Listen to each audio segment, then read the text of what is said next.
Hujambo na karibu kwa mara nyingine tena mtazamaji wa The World News katika kipindi hiki cha ulimwengu wa siasa.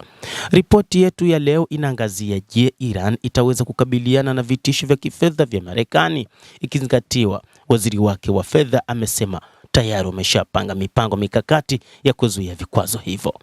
Wakati Donald Trump alipoanza operation ya Epic Fury karibu miezi 6 iliyopita, alitumai kwamba uwezo wa kijeshi wa Amerika ungevunja utawala wa Iran. Mabomu yake yaliposhindwa, aliweka dawa kwenye mitandao ya kijamii. Mwezi Juni, Marekani ilitoa msamaha wa vikwazo vya Iran na mabilioni ya dola katika uwekezaji kwa matumaini viongozi wa nchi hiyo wangefungua mlango wa bahari wa Hormuz na kuachana na malengo yoyote ya nyuklia. Mbinu hiyo pia ilishindwa. Sasa Marekani inajaribu kuvunja utawala wa Iran kwa kuibomoa Iran kiuchumi. Wiki iliyopita Bwana Trump aliita juhudi hizo D-Day ya kiuchumi. Mnamo Agosti 24, waziri wake wa fedha Scott Bessent alifichua maelezo hayo kwa kina. Ikiwa njia bora ya kuifanya Iran igeuke kwa matakwa ya Amerika ni kuwekewa vikwazo vya kifedha ambavyo vijawahi kushuhudiwa siku ya D-Day ya kiuchumi, basi swali la wazi linatokea: ni nini katika mazungumzo ya Trump ya kulipua kuzimu kutoka kwao ama kuharibu nguvu zao za zamani na kutishia kifo cha ustaarabu mzima ndani ya Jamhuri ya Kiislamu ya Iran?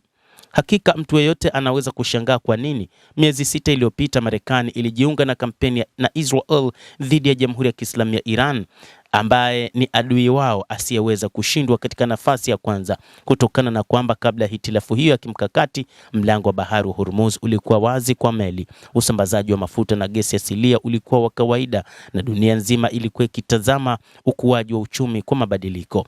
Ingawa Donald Trump bila shaka hatakubali kamwe maendeleo haya ya hivi karibuni katika mapambano ya ukuu wa kikanda, ni kukiri kwa ufanisi kwamba vita vimemshinda katika malengo yake ya msingi. Iran haiko huru kutoka kwa utawala wa Ayatollah, na walinzi wa mapinduzi na wapiganaji zaidi wamepata mkono wa juu tangu kuuawa kwa kiongozi mkuu wa zamani. Kwa hivyo watu wa Iran sio huru, lakini uhuru wao unakuja wakati ambapo wao wenyewe wanaamua kujitoa na kuhakikisha kwamba kila kitu kinaenda vema. Iran bado ina vumbi la nyuklia kama Trump anavyosema, bado inadhibiti zaidi ya kilogramu 400 za uranium ambayo Marekani ilisema itaiondoa. Lakini pia bado inadhibiti washirika wake ikiwa ni pamoja na Wahouthi wa Yemen, lakini pia Hezbollah na makundi mengine ambayo bado yana uwezo kusababisha uharibifu zaidi wa kiuchumi kwenye mlango wa bahari wa Sham na hatimaye mfereji wa Suez. Marekani haijalazimisha Tehran kujisalimisha bila masharti, na Iran inaweza kugonga vituo vya Marekani na shabaha nyingine katika mataifa ya Ghuba, Iraq na Jordan kwa hiari yake, ikiwa ni pamoja na ndege zisizokuwa na rubani. Na kinyume na majigambo ya ikulu ya White House, mlango wa bahari wa Hormuz uko chini ya udhibiti mkali wa Iran kuliko hapo awali. Iran bado inashikilia uchumi wa dunia mateka katika kiwango chake cha ajabu cha kimataifa. Safari ndogo ya Trump katika Ghuba ya Uajemi ni pigo kwa heshima ya Marekani na janga kubwa zaidi la kiuchumi kuliko kupoteza vita katika Vietnam au mashambulizi ya Pearl Harbor.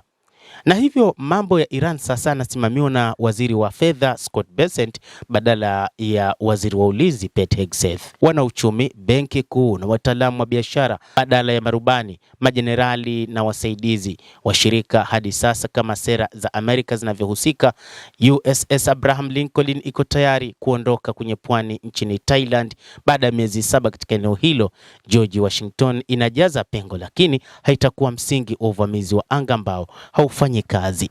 Bessent, huenda akiwa na idhini ya rais, amesema kufunguliwa kwa mwelekeo mpya wa kiuchumi katika mzozo huo kuna maanisha kuwa kutapunguza hitaji la kuanzisha upya kwa kiasi kikubwa nguvu ya mzozo huo. Hii inaweza kueleza kwa nini mwitikio wa soko kwa mabadiliko ya mbinu umekuwa mbaya sana. Bei ya mafuta imeshuka, hisa zinazidi kupanda, na hata soko la dhamana la Marekani lenye matatizo ni thabiti. Kamari inaonekana kuwa kujitenga na vurugu na kuelekea kwenye njia za kifedha na kutishia serikali za kigeni zinazofanya biashara na Iran kutakuwa na madhara kidogo kuliko mashambulizi mengi ya mabomu na mashambulizi ya kulipiza kisasi ya Iran na wafuasi wake, ndicho ambacho Marekani inaamini.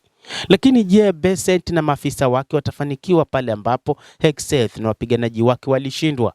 Ingekuwa ni rahisi kusema ikiwa Bessent hakuwa hivyo.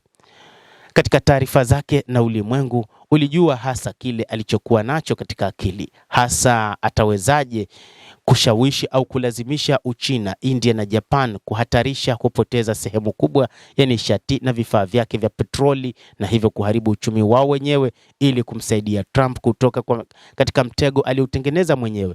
Ni jambo kubwa ambalo bado watu wengi wanalitazama kwa jicho pana.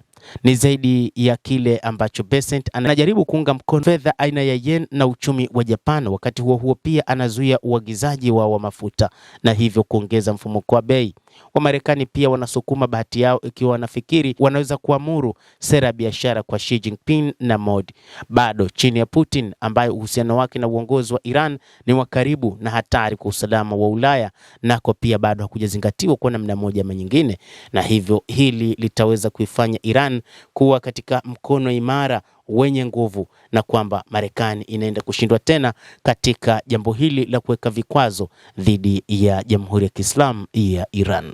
Endelea kutufuatilia mtazamaji, na nikusihi usisahau kulike, kucomment, kadhalika kusubscribe channel yetu hii. Naitwa Adam Hussein.